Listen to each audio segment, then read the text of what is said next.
মিছে দুনিয়ায় আমরা কেন এত পরিশ্রম করি বলেন তো? পেট ভরে তৃপ্তি করে দুমুঠো ভাত খাওয়ার জন্য। আর এখন তো সেটা খাওয়াই যায় না, কারণ নিজের পছন্দের জিনিসগুলোর এত পরিমাণের দাম যেটা আমরা কিনে খেতেই পারি না। আজকে আমি আপনাদেরকে মাত্র 50 টাকার মাছ দিয়ে মজাদার একটি রেসিপি তৈরি করে দেখাবো।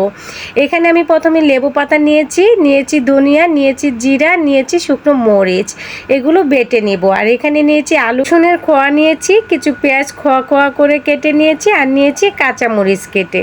এগুলোকে সাইড করে রেখে দেখেন আমি মশলাটাকেও এর ভিতরে বেটে নিয়েছি।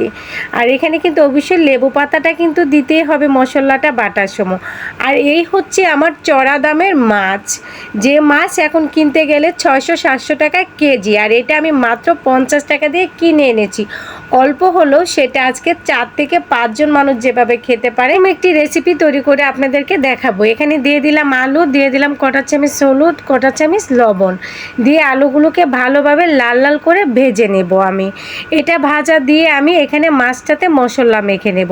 মাছগুলো দেখেন এভাবে ছোটো ছোটো করে কেটে নিয়েছি। এখন কটা চামচ হলুদ, কটা চামচ লবণ, কটা চামচ ধনিয়ার গুঁড়ো, কটা চামচ মরিচের গুঁড়ো দিয়ে আমি এটাকে সাইড করে রেখে দেব মেখে। দেখতে পাচ্ছেন এভাবে সাইড করে রেখে দেব। তারপরে আলুগুলোকে সুন্দর করে ভেজে নেব।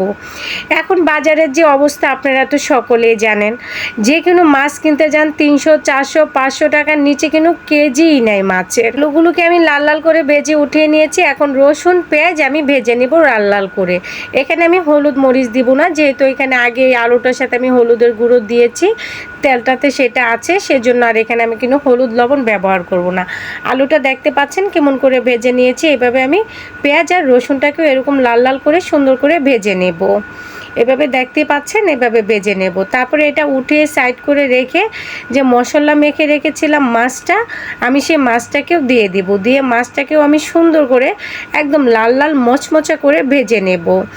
আর এই যে বাইম মাছের এই দু পেঁয়াজুটা এত পরিমাণের মজা হয়েছিল, বিশেষ করেন ভাইয়া আপুরা, যে মুখে স্বাদ লেগে থাকবে। আপনাদের যে কোনো পছন্দের মাছ দিয়ে কিন্তু এই দু পেঁয়াজুটা আপনারা তৈরি করতে পারেন। আমি আমার পছন্দের বাইম মাছ দিয়ে তৈরি করেছি। আপনারা আপনাদের পছন্দের যে কোনো মাছ দিয়ে এভাবে দু পেঁয়াজুটা তৈরি করে দেখবেন, অসাধারণ একটি দু পেঁয়াজু হবে। তারপরে যে বাটা মশলাটা ছিল এটা আমি দিয়ে দিলাম। এখানে আমি লেবু পাতাটা দিয়েছি কেন, যেন সুন্দর একটি ঘ্রাণ আসে। এখানে আমি ধনে পাতা ব্যবহার করব না, লেবুর ঘ্রাণটাই কিন্তু অসাধারণ একটি ঘ্রাণ।